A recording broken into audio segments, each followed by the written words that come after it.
vocês fizeram de bom por lá e como é que era a relação de vocês? Olha, o Técio Mendes Silva e eu agíamos muito conjugados. Aliás, ascendemos as secretarias porque tínhamos um objetivo comum que não era só nosso, de outros companheiros de secretariado também eram. A abertura política. Nós estávamos em pleno regime militar. O pleno não é bem assim, mas no esvaziamento do regime militar. E que veio terminar com a democracia e a eleição direta do Dr. Tancredo Neves, que não assumiu o poder porque morreu antes. Mas o Técio tinha uma posição muito marcante na defesa do que era justo. Ele, na época dele, foi instituída a Defensoria Pública. Ele quis dar um cunho à cidade, de uma cidade mesmo. Ele quis transferir a penitenciária da Rua Frei Caneca, que é um monumento de espaço, para outro lugar e aproveitar aquela área para a construção de casas populares, de escritório, de lojas. Eu, de minha parte, o que mais me moveu foi achar, e acho que contribuía, para a redemocratização do Brasil. Na secretaria eu tinha uma posição peculiar. Eu já tinha sido preso político. De onde eu estava, do meu gabinete, eu via onde tinha estado preso. Então, olhava o preso outro ângulo que o policial via. E, evidentemente, a polícia no Brasil é, de um modo geral, muito atacada, e com razão, sob certo ponto, mas, quando generaliza, afronta a autoestima daquele policial honrado, aquele policial sério. Porque existem, acho que a grande parte da população pensa que todo policial é corrupto, ou não quer trabalhar, ou quer achacar quem vai procurar. E o Técio e nós batíamos muita bola, jogávamos ping-pong, e dificilmente eu praticava um ato que teria reflexo na área da defensoria, da justiça, da Secretaria de Justiça, na área penitenciária, sem consultar o Técio. E o Técio também voltava a mim quando tinha algum problema que envolvia policial. E assim nós passamos, eu fui ser secretário, vindo da Procuradoria-Geral do Estado, em setembro de 77. E virei secretário de Segurança, hoje é secretário de Segurança, em outubro desse ano e fiquei até maio de 80.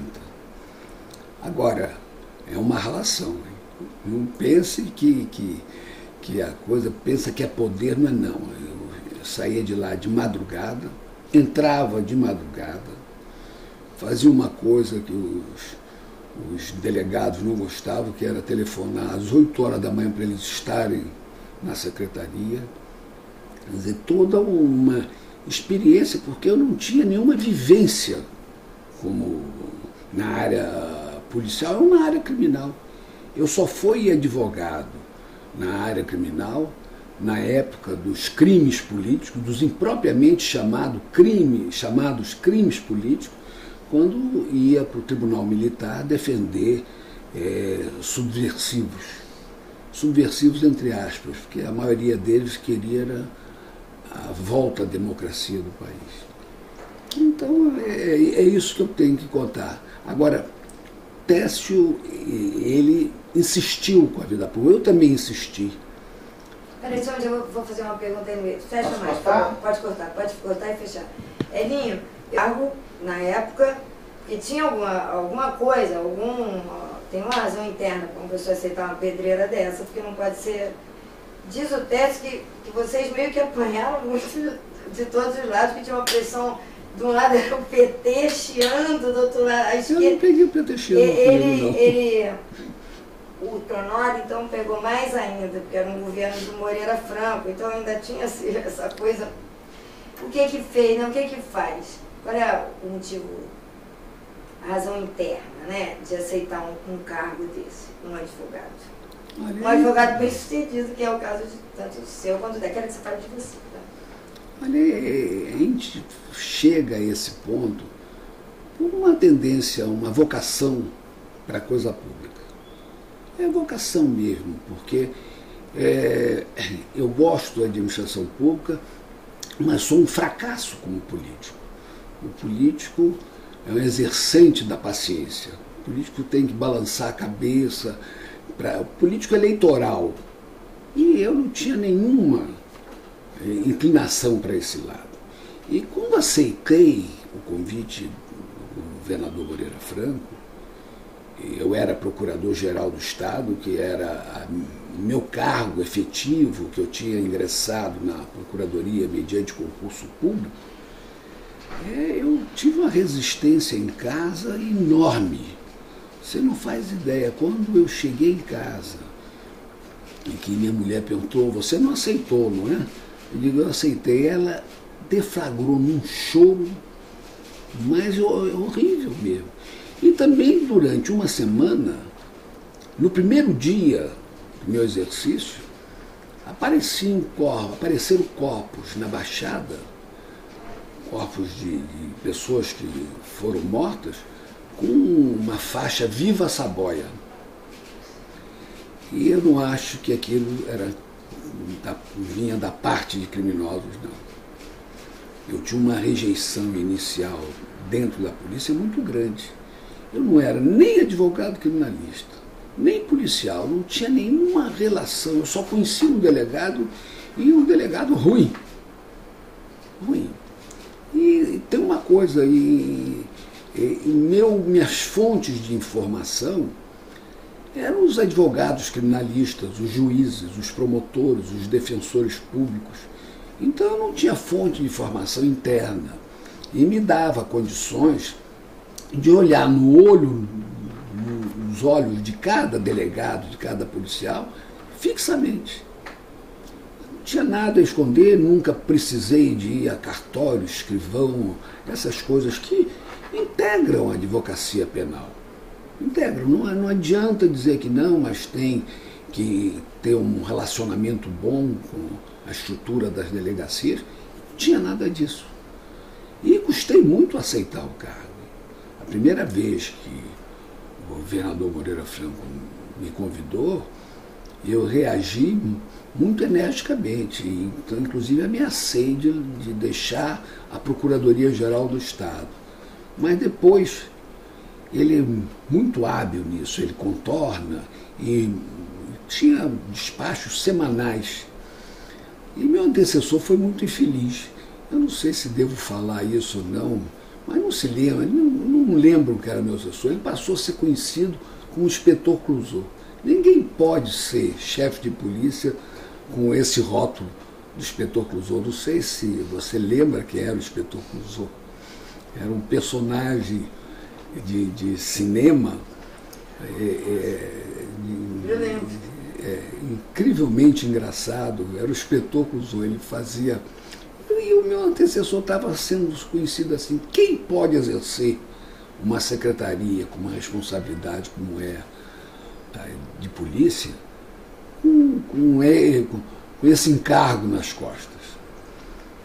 Agora, o que eu guardo muito desse período meu é que eu andava a 100 quilômetros, ou pensava que andava a 100 quilômetros. Quando a gente sai, a gente vê que se locomoveu 20 metros, se tanto. E uma coisa que eu acho que eu fiz mais marcante na secretaria, além de levar muito a sério e a honradez ser um item que tinha que ser observado por todos os policiais, mas foi também a sensação de ter deixado uma estrutura montada, os concursos públicos foram abertos com uma resistência enorme e tive o apoio nisso de todo o secretariado do governador Moreira Franco. Os delegados deixaram de ser aproveitados no corpo dos policiais, eram obrigados a um concurso em que, para o policial, para o delegado, eu tinha na banca um representante da polícia, mas outro da Ordem dos Advogados e outro do Sistema Universitário do Rio de Janeiro. Quer dizer, era uma banca para ninguém pôr defeito. E Técio e eu fomos companheiros de Ordem dos Advogados. Já tínhamos toda uma vivência de o que a Ordem tem de importante, do resguardo que dá ao advogado, que é um defensor das pessoas. Eu até tinha separado aqui um item do Estatuto dos Advogados, que é importante, que eu acho que o atual governo não tem lembrado. São direitos do advogado. O item 2º, ter respeitada, em nome da liberdade de defesa e do sigilo profissional, a inviolabilidade de seu escritório ou local de trabalho, de seus arquivos e dados, de sua correspondência e suas comunicações, inclusive telefônicas e afins. E olha que esse estatuto vem de uma lei que foi editada antes de tornar moda o grampo telefônico, que tem um lado positivo, indiscutivelmente, mas tem o aspecto negativo da invasão da reserva pessoal de cada um de nós, que a Constituição, a lei maior do Brasil, determina que seja respeitada. E não se respeita. E não sei como é que isso vai ser superado. Eu acho que é o tempo. Acho que o processo político é processo, não é um decreto, não é um ato contínuo, ou repentino, mais exato. Quem imagina que a política, que o sistema, de modo geral, seja dos poderes legislativo e executivo, seja do poder judiciário, se aprimorem de uma hora para outra, estão equivocados. E o que eu acho que eu tentei deixar na polícia foi uma semente para melhorar o nível do policial e, por consequência, a segurança do cidadão. A visão da polícia é sempre a da repressão. As pessoas normais olham a polícia naquele sentido da repressão, mas não vejam também na defesa do cidadão, na defesa do patrimônio do cidadão, da liberdade do cidadão, da vida do cidadão. Esses são os grandes motivos que explicam a existência de polícia. É evidente que o ideal seria que não existisse polícia, nem exército, nem justiça, que o ser humano tivesse alcançado tal grau de desenvolvimento que dispensava esse serviço. Mas o nosso estágio de civilização não permite isso. Então, em vez de se combater a polícia, inclusive essa generalização é horrorosa, porque vai ferir a autoestima do policial honrado. Quando se fala a polícia é isso mesmo, a polícia é um bando de corruptos, um bando de assassinos. Na verdade, está se alcançando não aquele que é corrupto, que aquele acha graça, mas o que é sério. O sério fica ferido. E não convém para nós, cidadãos, termos uma polícia que se sente acuada e menosprezada, que o policial tenha vergonha de se identificar como policial, como ocorre em alguns casos que eu sei. Eu adorei o que você falou. Eu adorei. Agora vocês estão... Você e o Tércio conversaram. O Tércio começou a chorar para dizer que desse negócio da violação